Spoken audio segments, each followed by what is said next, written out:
agents of change.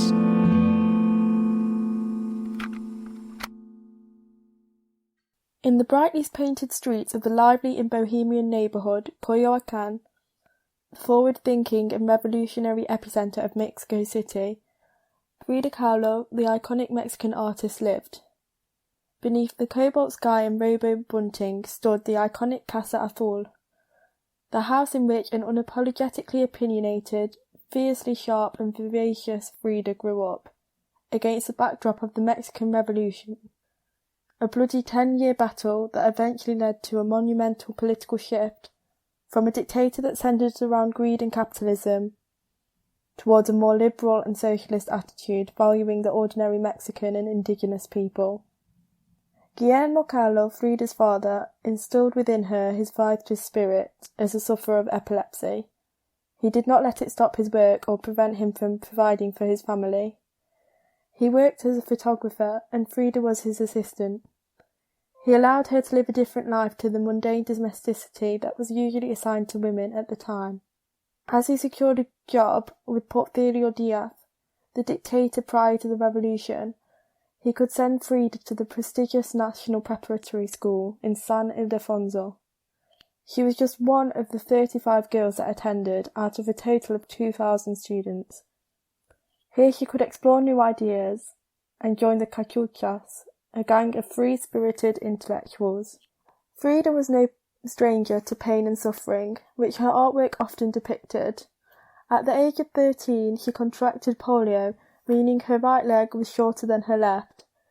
She still plunged herself into every sport at school, running, boxing, wrestling and swimming. This determined instinct carried her through the rest of her existence. However, at the age of 18, her life would drastically change forever. While she was riding a public bus, it collided catastrophically into a car. Frida was hurled to the front of the bus and a handrail pierced her broken body, through her pelvis and spine. She would be forever marked mentally and physically from the trauma. She had to stay immobilised in hospital for 3 months in a full-body cast, and even after she never fully recovered. She suffered immense pain for the rest of her life, and the accident left her unable to carry a baby. Although the accident severed her body, she excelled in her paintwork. As she lay immobile in a hospital bed, she painted her body casts, lavishly decorating them in bright colours and images. She continued to do this throughout her life. She would transform the casts she used to support her spine into reputable pieces of art. She channeled her pain into beauty. The wounded deer shows Frida's face on a stag that has been pelted all over with arrows. Paralysed and unable to move, she lies helplessly, but even within the depths of physical and mental pain, Frida manages to create a masterpiece. Her collection is often referred to as a visual diary or inner monologue.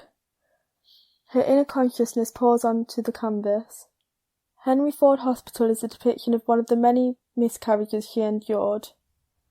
Frida shed light on exclusively female issues that in the time would have been considered taboo and controversial, such as breastfeeding.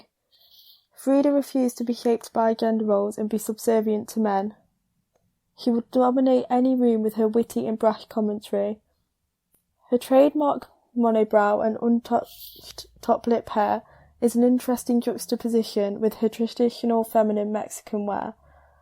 Long, vibrant dresses and floral hair accessories, which honoured her nation and the lower-class workers that wore this style. She lived as a chica rara, or strange girl. She was not straitjacketed into being a good Catholic wife and childbearer. Her tumultuous marriage with moralist Diego Rivera, who was 20 years her senior, was another source of pain for Frida. They had a toxic kind of love, marked by numerous extramarital affairs and wild, furious tempers. This fierce amour was expressed in her artwork with pieces like Frida and Diego Rivera. Although it was an unorthodox kind of relationship, Frida yet again embodied a refusal to fit the mould. She was openly bisexual and had affairs with both women and men, and was not ashamed of her sexuality, which would have been alien at the time. One of her affairs was with Russian communist Leon Trotsky during his exile in Mexico City. Frida was a fervent communist for all of her life. She dreamed of revolution and change for the lower classes. She championed her Mexican heritage in a world where America and imperialism dominated.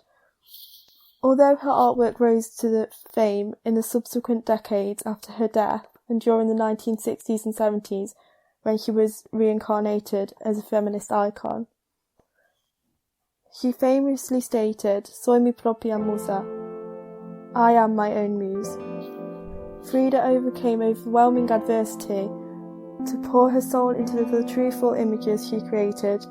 She was brave and lived how she wished in a suffocating conservative society, and fought for change and equality, despite her personal battle with agonising mental and physical injuries.